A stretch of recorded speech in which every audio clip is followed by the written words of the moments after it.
está Andrés Arauz ya en la reunión, en este conversatorio.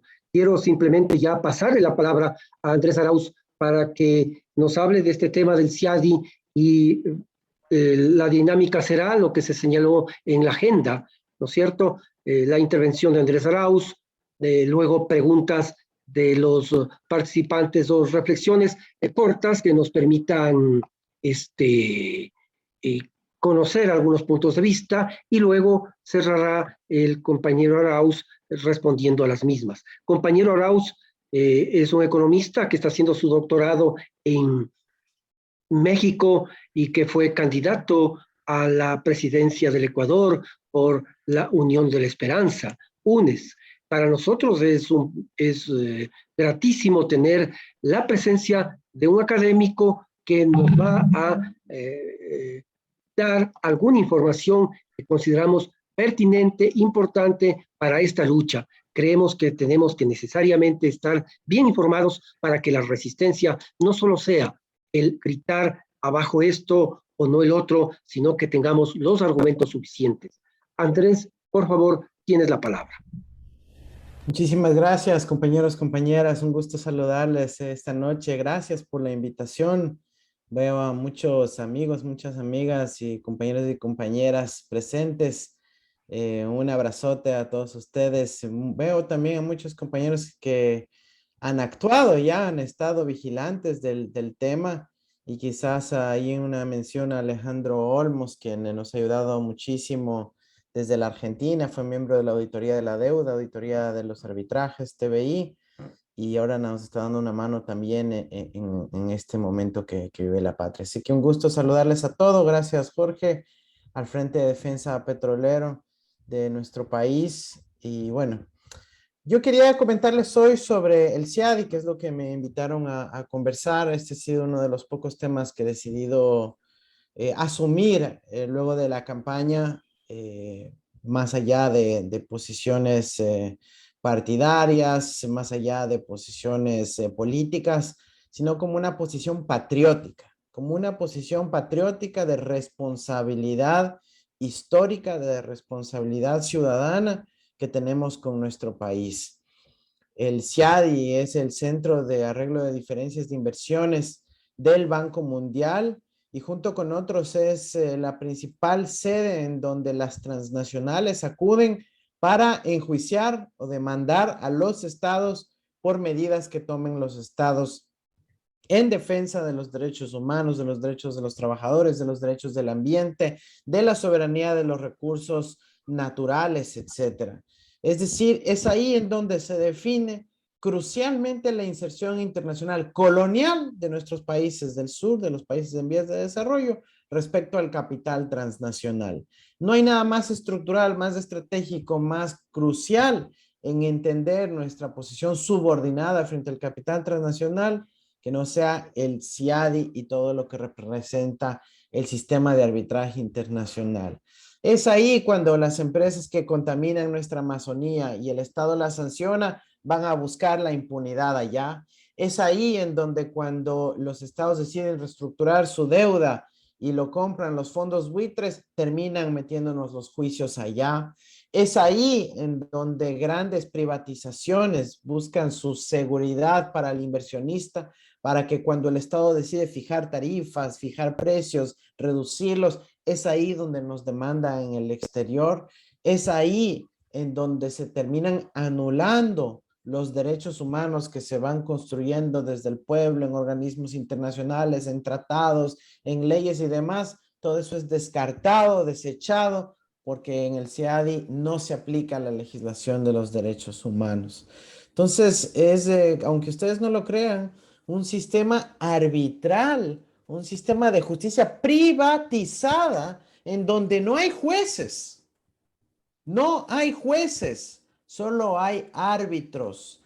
Árbitros que ganan caso por caso, aproximadamente entre 1 y 5 millones de dólares por caso, simplemente por hacer de dirimentes, por ser quienes toman la decisión. No hay jueces a tiempo completo que hacen carrera, que si es que hay un problema uno puede recusar y reemplazarlo, que si es que hay algún asunto puede apelar. No, en el sistema de arbitraje del CIADI no hay jueces, solo hay árbitros que se definen caso por caso y que lo nombran las partes. E imagínense que en muchos casos las partes que son nombradas por los estados no defienden o no asumen una posición institucional en defensa de los derechos humanos, de la soberanía, de lo que uno esperaría, sino que terminan también asumiendo una posición en defensa de los intereses del capital transnacional. Y aunque no fuese por corrupción, en muchos casos sí lo es, porque el incentivo económico está dañado, porque como les pagan caso por caso, a ellos les interesa generar precedentes negativos para los estados y precedentes a favor de las transnacionales. ¿Por qué?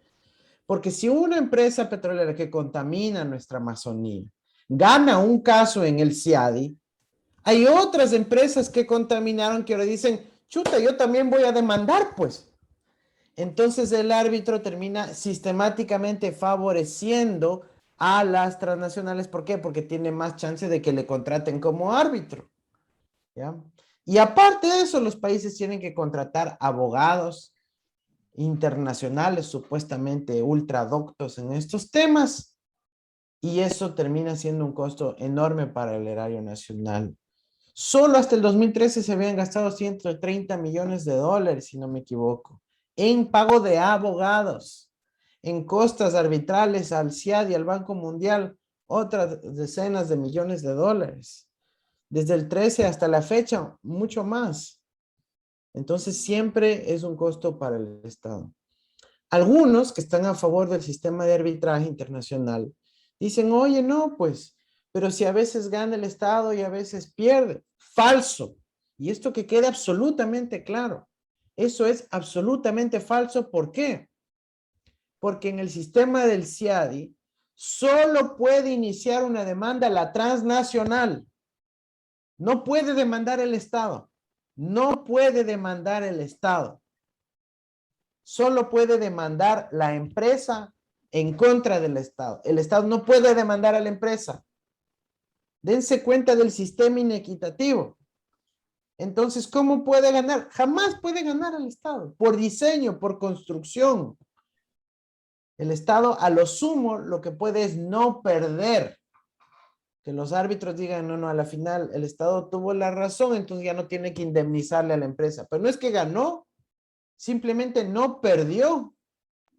Y aún en esos casos, igual toca pagar a los abogados decenas de millones. Entonces, es un sistema naturalmente inequitativo, injusto, que es muy doloroso para todos los países y que los países no es que entran voluntariamente. Han entrado en el pasado con la pistola en la cabeza cuando les dicen, si no entras al CIADI no te doy el crédito del Fondo Monetario, si no entras al CIADI no te doy las preferencias para las exportaciones, si no entras al CIADI no te reconozco como país independiente, etcétera, etcétera. Ahí está el caso reciente de Myanmar, Burma, que tuvo un cambio sustancial hace un par de años. Aprobaron en paquete un montón de tratados para que puedan ser reconocidos internacionalmente y entre ellos la entrada al CIADI.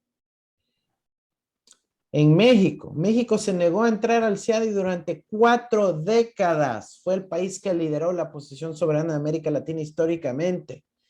Y un mes antes de que ingrese al poder López Obrador, un presidente de izquierda, un mes antes, el gobierno de derecha de Peña Nieto firmó la entrada de México al CIADI. ¿Para qué? Como sabían que López Obrador era un nacionalista, un patriota, alguien que defendía los recursos naturales y el petróleo mexicano,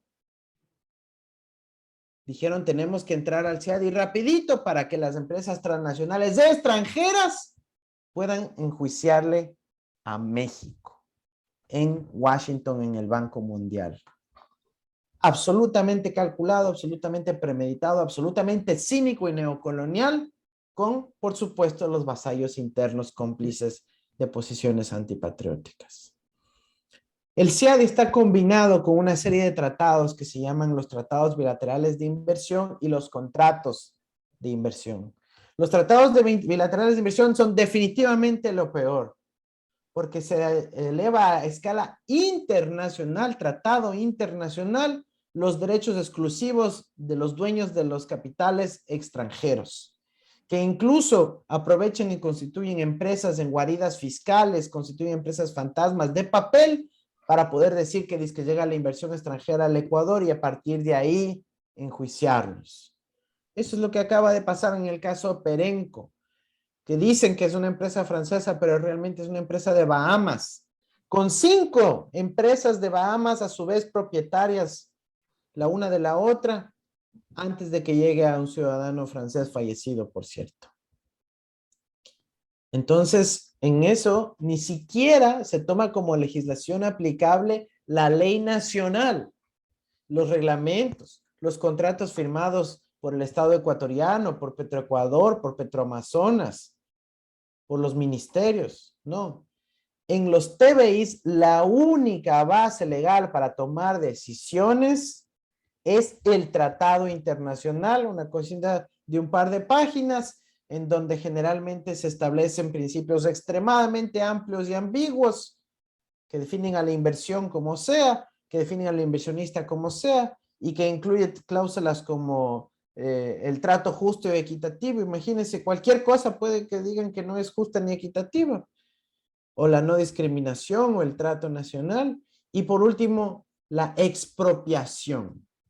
Dicen que ahora cualquier cosa es expropiación. Expropiación, cuando uno aprende el concepto en la escuela de derecho, pero en la vida común, es cuando viene el Estado, uno tenía un terreno, el Estado le expropia para poder construir una carretera, ¿no es cierto? Expropia, le compra el terreno de forma obligatoria. Pero resulta que en estos tratados inventan el concepto de la expropiación indirecta. ¿Y qué es pues la expropiación indirecta? Que dicen que como la empresa tenía una expectativa de ganancias de 4,000 millones de dólares, como usted le subió un impuesto y ahora ya solo va a tener utilidades 2,500 millones de dólares, entonces usted le expropió 1,500 millones de dólares de su expectativa de ganancias que tenía. ¿Pueden creer eso?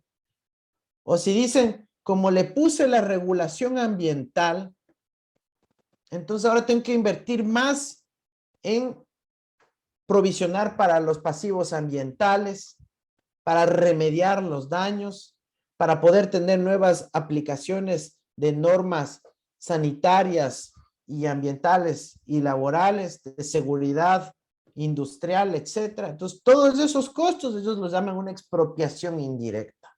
Así de cínico es. Y si no, pregunten a nuestros hermanos peruanos. Oigan, porque el otro cuento que saben decir ahí la gente de derecha es que el sistema de arbitraje está ahí para los gobiernos abusivos, izquierdistas, revolucionarios, que no respetan los contratos y que les quitamos el pobre derecho a las empresas de defenderse. ¿Saben cuál fue el país más demandado el año pasado? Perú, un país de derecha. Un país con gobiernos sucesivos de derecha, con una constitución de derecha, con gobiernos permanentemente de derecha, con congresos de derecha, con políticas absolutamente neoliberales a favor del extractivismo que permitieron la fuga de capitales y la destrucción de sus recursos naturales, específicamente en el caso minero. Por ahí había un subsecretario valiente de ambiente que les decía, vean, no sean malitos, tienen que por favor limpiar el daño ambiental que están haciendo las empresas mineras. Oiga, señora empresa petrolera, no puede portarse así. Oiga, Odebrecht, usted cometió actos de corrupción, le voy a sancionar. Y por esas medidas, y no estoy exagerando, las empresas mineras de construcción, petroleras, energéticas, etcétera, en Perú, le metieron decenas de arbitrajes al Perú el año pasado. Entonces no van a decir que es solo los gobiernos malcriados que rompen los contratos, ¿no?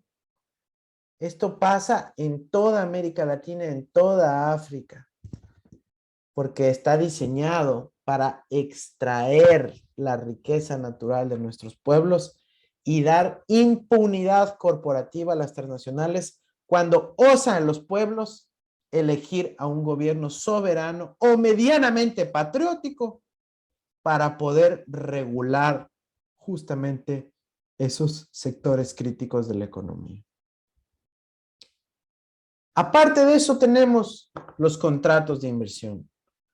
Los contratos de inversión nuevamente dan este privilegio de arbitrar a las empresas transnacionales, pero por lo menos ahí sí es de ambas partes. O sea, el Estado también puede reclamarle a la empresa, en teoría, y la empresa sí puede reclamarle al Estado. En los contratos, además, están obligados a regirse por la ley nacional, por la legislación ecuatoriana. Entonces, allá entran otras aristas de la ley en juego. Entra el tema de derechos humanos, de la ley tributaria, ley eléctrica, ley de petrolera, el sector, ley laboral, el código del ambiente, etcétera. Entonces ya se vuelve un poquito más complejo. Y por último, se puede establecer requisitos de desempeño.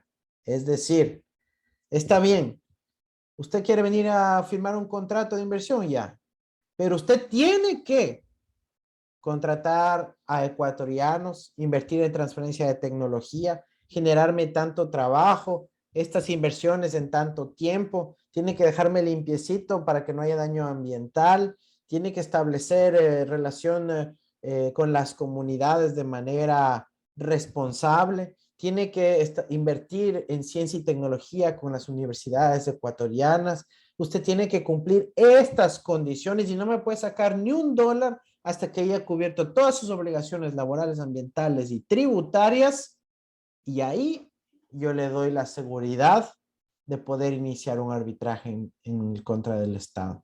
Ahí se vuelve un poquito más balanceada la situación, más equilibrada, ¿ya?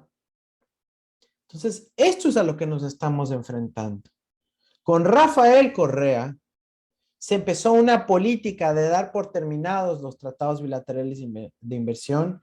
Se salió del CIADI en el año 2009 y luego en el 2017 terminamos el proceso de salirnos de los últimos tratados bilaterales de inversión, luego de una gran auditoría que fue ciudadana con académicos, expertos y funcionarios que se llamó CAITISA, donde auditamos todos los tratados, todos los arbitrajes, vimos el quién es quién, quiénes eran los abogados con conflictos de interés, quiénes eran los árbitros con conflictos de interés, cómo fueron aprobados cada uno de los tratados y los contratos por los cuales nos enjuiciaron. Vimos y encontramos una infinidad de irregularidades, como ya se imaginan. Entre ellas, una del CIADI de cómo ingresamos sin aprobar por el Congreso. Igualito a cómo ocurrió este año con el gobierno de Lazo.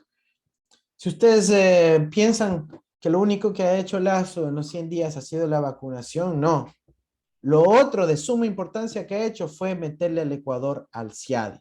Ellos saben exactamente a lo que vinieron y lo están logrando sin la suficiente resistencia del pueblo ecuatoriano, porque es un asunto demasiado opaco, a veces considerado técnico, demasiado difícil de entender, pero no podemos nosotros ignorar esa realidad. Tenemos que entenderlo, tenemos que educarnos, tenemos que capacitarnos para poder entender de qué se está hablando. Ellos lo han diseñado para que sea un sistema absolutamente escondido, que solo lo manejen unos cuantos abogados de nuestro país. Pero nosotros tenemos que empoderarnos desde el conocimiento popular, a veces sí simplificando los conceptos, pero es trascendental que apuntemos a esto. ¿Qué más hizo el gobierno de Lazo? Aprobó el decreto de política petrolera un día después de lo del CIADI. ¿Será coincidencia? En política no hay coincidencias, compañeros. Se garantiza la entrada del CIADI, la Corte Constitucional le da paso, se salta a la Asamblea porque sabía que ahí se iba a enfrentar a un bloque histórico progresista que se oponía a esto. Yo sé cómo habrán logrado que la Corte Constitucional le den paso, seguramente con presiones y chantajes, y ahora el convenio del CIADI está vigente. Un día después de haber logrado esa autorización de la Corte, emitió la política petrolera, en donde habla de la privatización en todo nivel. Privatización de las gasolineras, una política de privatización de la refinería de Esmeraldas, de las otras refinerías del país, una política de privatización de los campos petroleros. No recuerdo si habla también de una política de privatización del transporte, del oleoducto, pero sí recordemos que también está pendiente una decisión de posible reversión del OCP ya al Estado, luego de que sus compinches de la misma Democracia Popular en el 2001 firmaron un contrato por 20 años. Ya se vence, yo creo que el próximo año. Eso debería revertirse al Estado, no debería permanecer privatizado. Todo ese plan de privatización expreso en un decreto, sin que haya un plan de desarrollo vigente, en clara violación de la ley de hidrocarburos y de la Constitución de la República del Ecuador. Y como principal mecanismo de seguridad que otorga a quienes quieren privatizar el petróleo de nuestro país y toda su infraestructura relacionada, les dice, tranquilos, que ustedes van a tener la seguridad del CIADI. Para que vean que no es cuento. Él les dice, vean, lleven nomás, porque ustedes, si es que aquí viene algún gobierno progresista, soberano, patriótico, que quiere defender los sectores estratégicos de la patria, que quiere utilizarlos como un mecanismo de la transformación de nuestra sociedad, ustedes, señores empresarios, que serán ecuatorianos disfrazados de extranjeros o serán de las transnacionales y del capital extranjero, pueden ir al CIADI y garantizarse de que si es que alguien osa toparlos, ustedes pueden lograr su impunidad corporativa. Poco después, lo mismo en el ámbito minero. Y poco después, el decreto 165, que todos debemos estudiar, por Dios. Por favor, todos estudiemos el decreto 65. Léanle completito, son unas 4 o 5 páginas, aunque no entiendan a la primera. Leamos el decreto 165, ahí pongan en Google, decreto 165 Lazo, y lo van a encontrar en PDF, se lo leen. Aunque no entendamos a la primera, aunque no entendamos a la segunda, a la tercera vamos a empezar a encontrar las cosas. Tantas perlas que tiene ese decreto, gravísimas para la patria. Les voy a contar algunitas, y habrá tiempo aquí para que ustedes puedan convocar a otros expertos en el ámbito jurídico, que asimismo tengan esta perspectiva patriótica. Dice, por ejemplo, que en los contratos ya vigentes de cualquier institución pública, ojo, pública, es decir, universidades, municipios, empresas públicas, no solo el ejecutivo, cualquier entidad pública, dices, que si es que hay un contrato vigente, por ejemplo, imagínense un contrato de una carretera, ¿ya? Que la empresa tiene el derecho de proponerle mediante una carta al ministerio o a la entidad pública un convenio arbitral que puede ser del CIADI, que puede ser de la Cámara de Comercio de Quito, que puede ser de la Cámara de Estados Unidos, de la Cámara de Londres, de lo que sea, no hay restricción. Y que si es que el ministerio o la entidad pública no le responde en 30 días, se considera enmendado el contrato e incorporado el arbitraje por default. ¿Cuándo han oído algo así? Si un contrato para modificarse tiene que tener la voluntad expresa de ambas partes. Y ponen en un decreto que cualquier entidad pública que se olvide de responder o que le hagan olvidar o que se traspapele el oficio, ya se considera enmendado el contrato y por ende protegido por un convenio arbitral propuesto por la empresa nacional o extranjera. Esto es gravísimo porque nosotros, en la época de Rafael Correa, cuando negociamos muchos de los sectores estratégicos, fuimos cuidadosos de quitar sistemáticamente al CIADI, al arbitraje internacional. No lo logramos en todos los casos, pero ahora lo que dicen es que en los contratos automáticamente se incorporan unas cláusulas arbitrales por propuesta de la empresa transnacional. Además, pone que en los pliegos obligatorios de contratación pública se incluye obligatoriamente cláusulas arbitrales. Es decir, que de aquí en adelante todos los contratos que firme cualquier entidad estatal tiene que tener arbitraje, sea nacional o internacional. ¡Obligatorio! ¿Cómo pueden creer algo así? Obligatorio arbitraje. Es la privatización de la justicia, de la seguridad jurídica del Estado ecuatoriano entregada a las cámaras de comercio. Porque ¿quién administran los centros de arbitraje en el Ecuador? Las cámaras de comercio. La Cámara de Comercio Ecuatoriano-Americana, la Cámara de Comercio Ecuatoriano-Británica, la Cámara de Comercio de Quito, la Cámara de Comercio de Guayaquil. Ellos son quienes administran los centros de arbitraje de nuestro país. No es que haya ahí una universidad prestigiosa, no es que la central tiene ahí el centro de arbitraje de la Universidad Central del Ecuador. No, no hay eso, solo existe. Los centros de arbitraje en el Ecuador solo los administran las cámaras de comercio. Entonces, en vez de ir al juzgado, en vez de ir a las cortes, va a ser el árbitro donde nuevamente se decide caso por caso. No es que hay árbitros permanentes, no, caso por caso. Y usted pone quién es el árbitro. Y si se olvida un funcionario, el abogado de la entidad pública de nominar un árbitro, le pone la cámara del árbitro. La Cámara de Comercio designa el árbitro. ¿Qué va a pasar ahí? ¿Qué sabemos? Entonces nos viene un proceso brutal de extracción de riqueza pública a manos privadas a partir de este mecanismo de privatización de la justicia con el decreto 165. Los únicos que están así, ve, son los bufetes de abogados que tienen áreas dedicadas al arbitraje. Están listitos para empezar a meter demandas al Estado ecuatoriano. Justo hoy ya hubo una nueva demanda de Halliburton, de una transnacional petrolera, en contra del Estado ecuatoriano, en contra de Petroecuador. Y así van a seguir saliendo, por montones. Pero además uno diría, chuta, por lo menos vamos a estar pilas monitoreando cuántos arbitrajes pasan. ¿Saben qué más dice ese decreto 165? Que todos los casos de arbitraje son confidenciales y que pobre que se vaya a publicar un laudo arbitral. Laudo es como se les llaman a las sentencias, a las decisiones arbitrales. Cuidadito que se vaya a publicar. Declara en decreto que todo al laudo arbitral donde esté involucrada una entidad pública es confidencial. ¿Pueden creer eso? Confidencial. Y que que incluso en los casos donde se llegue a judicializar un arbitraje, solo pueden publicar el extracto para que la ciudadanía no se entere de qué se trata el arbitraje. Todas estas son violaciones groseras al sentido común y a la Constitución del Ecuador. Pero no basta ahí.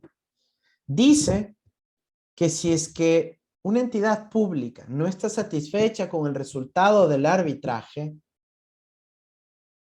la entidad pública de preferencia no debe iniciar un proceso judicial de nulidad de ese arbitraje. Es decir, le ordena a la entidad estatal de que en lo posible se abstenga de tratar de anular los arbitrajes. Y en el mismo reglamento da un lineamiento para los jueces que dice que si es que hay dudas, hay que favorecer el principio pro laudo arbitral.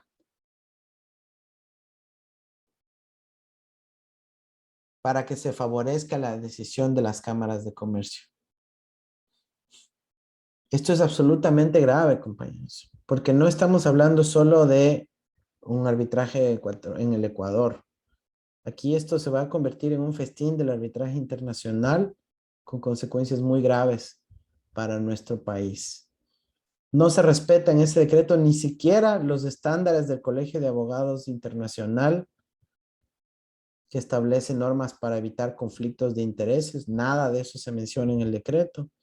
Ni siquiera se mencionan los estándares de transparencia de las reuniones, de las deliberaciones, de las decisiones, de los montos, nada, nada, nada. Y da digamos, genera unos peligros muy profundos. Hay muchas más perlas de ese decreto 165, pero igual, les invito a que leamos críticamente eso y podamos encontrar las respuestas. Tenemos el deber de defender a nuestra patria, independientemente del signo ideológico. Tenemos que defender al Ecuador, defender la vigencia de la Constitución, que es la que permite que podamos tener una convivencia pacífica y con líneas de esa convivencia en el tiempo. Y nuestro país ya optó por una constitución que dice que los recursos naturales son del Estado, porque cuando se privatizan no se optimiza su gestión, sino que se da la sobreexplotación y el daño a la gente y al ambiente. Nosotros tenemos que volver a que se respete la Constitución y para eso tenemos que tomar las siguientes acciones. No es suficiente con que nos sentamos a conversar y nos indignemos. Es un paso inicial fundamental generar la indignación, educarnos, capacitarnos, entender el problema. Pero ahí en adelante, compañeros, tenemos que derivar en acciones concretas, en organización, en movilización y en activismo de constitucionalismo popular.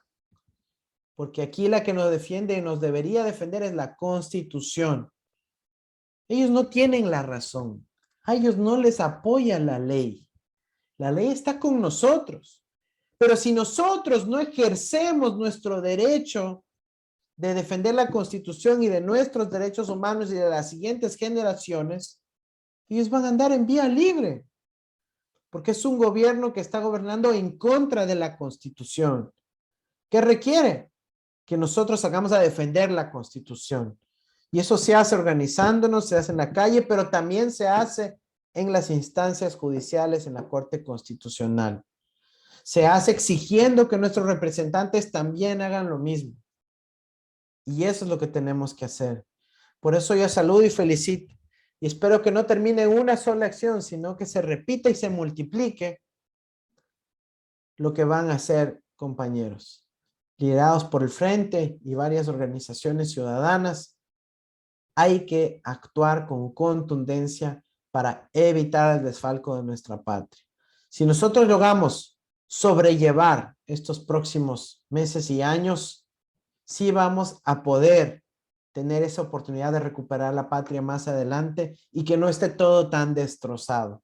Si nosotros dejamos que nos masacren, pues nosotros mismos y nuestras generaciones futuras tendrán que sufrir esas consecuencias. Yo ya no quiero que más ecuatorianos tengan que abandonar su patria forzados por las circunstancias. Una cosa es la migración voluntaria, otra cosa es la expulsión de la patria por las condiciones en las que estamos viviendo en nuestro país. Y para eso tenemos que defender nuestro derecho al futuro. Hoy estuve revisando la estadística del Banco Central. El gobierno del presidente Lasso tiene 1.400 millones de dólares en caja. Hace 2 semanas tenía apenas 400. Esos 1.000 millones fueron gracias a una gestión que me enorgullezco en haber liderado y haber trabajado con decenas de organizaciones sociales del mundo y particularmente de Estados Unidos para lograr que se aprueben los derechos especiales de giro. Y se aprobaron a nivel mundial y a nuestro país le tocaron 950 millones de dólares. A los cínicos que dicen que por qué no me dedico a trabajar o a hacer millones. A los cínicos que dicen que no hemos aportado a nuestra patria. Ahí están los 950 millones de dólares, que fue el primero en proponer a nivel mundial el 12 de marzo del 2020 en una editorial publicada en el Financial Times y que obviamente llegó a las voces que tenía que llegar y que luego de 17 meses de trabajo, incluyendo el trabajo que hicimos en la campaña, se logró que llegue ese dinero a mi país. No es deuda, no es una obligación de repago, es un regalo que le llegó al Ecuador, así como al resto del mundo, pero que le da el chance de poder tomar decisiones en beneficio de la gente. No se crean el cuento de que no hay plata. Maestros de mi patria, trabajadores de la salud, gente que les están despidiendo, profesores universitarios, jóvenes que se quedan fuera de la universidad, alcaldes que no tienen, presidentes de juntas parroquiales que no pueden hacer ni una mínima obra en su territorio. Sepan que el gobierno tiene 1.400 millones de dólares en caja. Se puede, si es que hay la voluntad. Así que tengan eso muy claro, compañeros. Eso es lo que quería compartir con ustedes. Y nuevamente les agradezco por la invitación y les felicito por el trabajo que vienen haciendo, llamándoles a continuar haciéndolo con más fuerza, con más empeño, con más ganas y con más acciones contundentes, que sí vamos a poder lograr resistir estos terribles años y evitar una masacre en contra de nuestro pueblo. Un abrazo. Atento, Un abrazo. Jorge. Gracias por esa intervención. Atento, Jorge. Atento, Jorge. Soy Mario Gómez.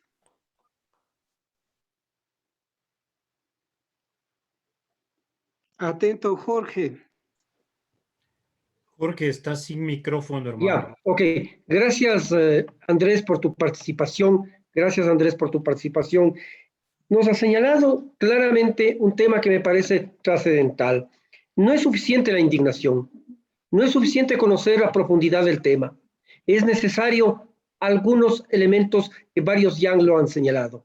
La unidad de las fuerzas sociales, la organización, la movilización, de tal manera que podamos ser contundentes a partir del empoderamiento desde el conocimiento popular. Y es un deber, nos ha dicho, el defender la patria, la Constitución. Nos ha señalado algo que es muy grave, la obligatoriedad de los arbitrajes internacionales y este elemento de confidencialidad. Nadie puede saber lo que los magnates del robo están haciendo. Este proceso de extracción de los recursos del país va galopando. Este gobierno está privatizando hasta la esperanza, pero el país no va a quedar ahí. Creemos que es necesario pensar en un proceso de resistencia con la alegría necesaria, con la organización suficiente y con la movilización. Horacio Sevilla nos ha pedido la palabra. A partir de aquí vamos a dar la palabra a unos 10 compañeros seguramente que lo pidan a través de levantar su mano con el recurso tecnológico que tiene el Zoom. Daremos la mano y daremos la palabra y les invitamos a que sus intervenciones sean muy cortas, se identifiquen, nos digan su reflexión o la pregunta y eso nos va a permitir evidentemente darles la palabra. Están anotados Horacio Sevilla y Stalin Julia Guari. Por favor, Horacio Sevilla. Muchas gracias, Jorge. Ha sido reconfortante, alentador escuchar al compañero Andrés Arauz. Nosotros siempre estaremos orgullosos de haberle acompañado a llevar el portaestandarte del progresismo en la campaña electoral. Y sentimos siempre el orgullo de haber junto a Andrés Arauz, obtenido más de 4 millones de votos en la campaña presidencial, y gracias a Andrés Arauz haber alcanzado el 47.7, es decir, apenas el 2.3 de votos, de porcentaje de votos para obtener el triunfo electoral, a pesar de todos los obstáculos, de todas las dificultades que tuvimos en la campaña. Así que Andrés Arauz, primero, felicitaciones una vez más al verte, al escucharte activo, ¿no? Y orgullosos de que tú hayas sido nuestro representante en la campaña electoral y del gran éxito que tuvimos ahí. Yo quisiera hacer una pregunta muy concreta. Hemos escuchado, ¿no? Las razones que Andrés nos ha expuesto sobre los abusos del orden internacional hacia los países pequeños mediante todos estos sistemas de arbitraje. Él nos ha recordado, vive en México, Andrés, y nos ha recordado que México durante 40 años fue el foco de resistencia al ingreso al CIADI, porque sabía el gobierno de México, los gobiernos sucesivos de México, con el nacionalismo mexicano de la revolución, sabían lo que significaba esos acuerdos perjudiciales para su pueblo. Sin embargo, una pregunta concreta aquí para Andrés. El gobierno de Lazo, el Ministerio de Relaciones Exteriores del Ecuador, han justificado el ingreso del Ecuador al CIADI diciendo que es por un reclamo que hace México, vale decir el gobierno actual de López Obrador, en el sentido de que para poder firmar un acuerdo comercial con el Ecuador, acuerdo comercial que nos permita además ingresar a la Alianza para el Pacífico, el gobierno de México exige que el Ecuador ingrese al CIADI. Entonces quisiera que Andrés nos dé una explicación adicional. ¿Cómo es que durante 40 años México se resistió al CIADI y cómo es que hoy nos está el gobierno de México presionando para que nosotros ingresemos al CIADI antes de firmar el acuerdo de comercial? Pues, muchas gracias y felicitaciones al Frente de Defensa Petrolero Ecuatoriano por haber invitado al compañero Andrés Arauz para esta reunión. Gracias. Diaguari tiene la palabra en este momento. Jorge, permíteme responder rápidamente para... Ok, Andrés, perfecto. Acciona tu micrófono, por favor. Ya está. Gracias. Muy rápidamente, para entender la inquietud sobre México de Horacio Sevilla. Primero, gracias por esas palabras, me animan, y obviamente mi eterno agradecimiento a ti, a los distintos colectivos y a todos los patriotas que se sumaron a esta causa por el país, ¿no? Por el país, más allá de las personas, creo que lo que hicimos durante la campaña fue un esfuerzo para defender a nuestra patria, para dar oportunidades y dignidad a nuestro pueblo. Y bueno, ya el futuro nos dirá y nos deparará algún otro camino. Sobre el caso de México, a ver, el ingreso al CIADI se da por dos motivos del gobierno de Lazo. El primer motivo, para poder tener sustento legal al pago de los 412 millones de dólares a Perenco, la transnacional de las Bahamas, que demandó al Ecuador sobre la base del extinto Tratado Bilateral de Inversiones entre Ecuador y Francia. Como eso fue dictado por el CIADI, pero el Ecuador había dejado de ser parte del CIADI en el 2009, no estaba vigente la obligación de ejecución para el Ecuador. Es decir, como el CIADI ya no existe en el ordenamiento jurídico ecuatoriano, ¿cómo íbamos a cumplir o acatar una orden del CIADI? ¿Me explico? Entonces, lo que hubiese tenido que pasar es que Perenco tenía que enjuiciarnos en otro país, en Estados Unidos, en Francia, en donde sea, para que ese juicio primero reconozca el arbitraje del Banco Mundial y segundo, ese juicio puede ser reconocido en el Ecuador. Es decir, 5 años más de de juicios y trámites, pues. Es el gobierno de forma antipatriótica, en vez de defenderse con estos argumentos, es decir, no voy a pagar un laudo emitido por el CIADI porque no existe el CIADI en mi ordenamiento jurídico porque lo denuncié hace más de una década. Dice, no, tranquilo, Perenco, ya vamos a volver al CIADI para poder pagarte rapidito los 412 millones de dólares. Y eso es súper indignante, porque la decisión se da justamente cuando el laudo arbitral ordena el pago, el pago del CIADI a Perenco por 412 millones de dólares. Uno dice, 412 millones de dólares, ¿será poco, será mucho? Es enorme esa cantidad. Es la mitad de todo el presupuesto de todas las universidades del Ecuador. Eso es de lo que estamos hablando. Y la otra razón por la cual el Ecuador volvió al CIADI fue para poder viabilizar las privatizaciones y estos arbitrajes que he mencionado. No puede ser que un día después de que entremos al CIADI saquen la política petrolera en donde incluyen al arbitraje internacional como lineamiento. Lo mismo en el caso minero y a semana seguida el reglamento de arbitraje. No es pues o sea, el CIADI era el paso elemental para lograr todo eso. El gobierno se ha escudado en supuestamente decir de que México exigía el tema del CIADI, pero eso tampoco es así. ¿Por qué? Porque México no tiene obligatoriedad de incluir el CIADI en sus tratados comerciales. Lo que pasa es que en el protocolo de adhesión de la Alianza del Pacífico, en el capítulo 10, que es sobre las inversiones, ahí se exige que sean los países miembros del CIADI, ¿ya?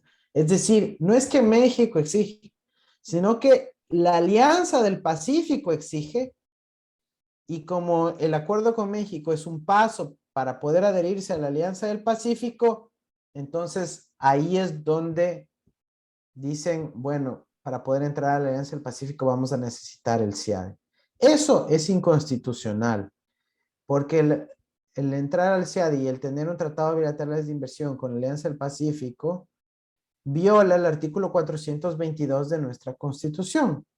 Yo no sé qué girumancia jurídica o qué pirueta interpretativa ensayarán para decir que ahora los TBI sí son constitucionales cuando tenemos 17 sentencias o decisiones constitucionales de la Corte que dicen que los TBI no son constitucionales. ¿Ya? Entonces, hago esta pequeña y rápida digresión. A veces igual suena un poco técnico y jurídica la cosa, pero va por ahí la razón.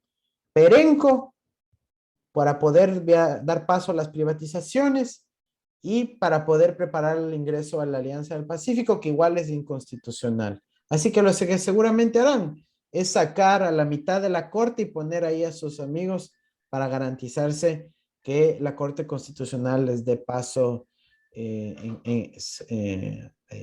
estos temas, ¿no? ¿no? Muy importante el seguir trabajando con todos los compañeros y compañeras, trabajadores petroleros de nuestra patria, en todo lo que se viene, ¿no? Es evidente que por ahí es donde están apuntando en la ambición que tiene Lazo y su gente de privatizar los sectores estratégicos, pues lo más rentable de nuestro país en el corto plazo, y que actualmente todavía en una buena parte está en manos del Estado, es justamente el petróleo. Así que es un buen lugar donde deberíamos poder lograr una unidad más amplia, que yo llamo la constitución del bloque histórico, que nos permita poder sumar fuerzas, en donde no tenemos que coincidir en todo, pero en donde podamos efectivamente coincidir en estos aspectos mínimos y esenciales como son la defensa de nuestra patria. Eso creo que debe estar como punto central y en donde podemos llegar a acuerdos en el marco de nuestro bloque histórico. Bueno, la mayoría de las preguntas han sido, bueno, ¿qué acciones puntuales, concretas podemos hacer? Uno es multiplicar los mensajes. Yo quisiera que alguno de ustedes pueda asumir como compromiso, no sé, Jorge, cómo se organizan, pero hay recursos disponibles en el Internet. Hay libros de cómics sobre el CIADI que pueden ser fáciles para adolescentes, para gente más joven, para gente que no entiende nada de esto. Hay una versión en cómic sobre el CIADI y los TBIs, así que lo van a encontrar en Internet. Hay videos donde sale Rafael Correa explicando sobre el CIADI y los arbitrajes. Hay muchas publicaciones de, por ejemplo, TNI, el Transnational Institute, en español sobre el CIADI y los arbitrajes, que son muy buenos, fáciles de entender, donde muestran la corrupción de los árbitros. Eh, Hay muchas charlas, muchas intervenciones mías también en YouTube, en videos que se pueden compartir sobre este tema. Y en general, recursos sobre esto sí hay en las redes, en el Internet, en YouTube, en Google.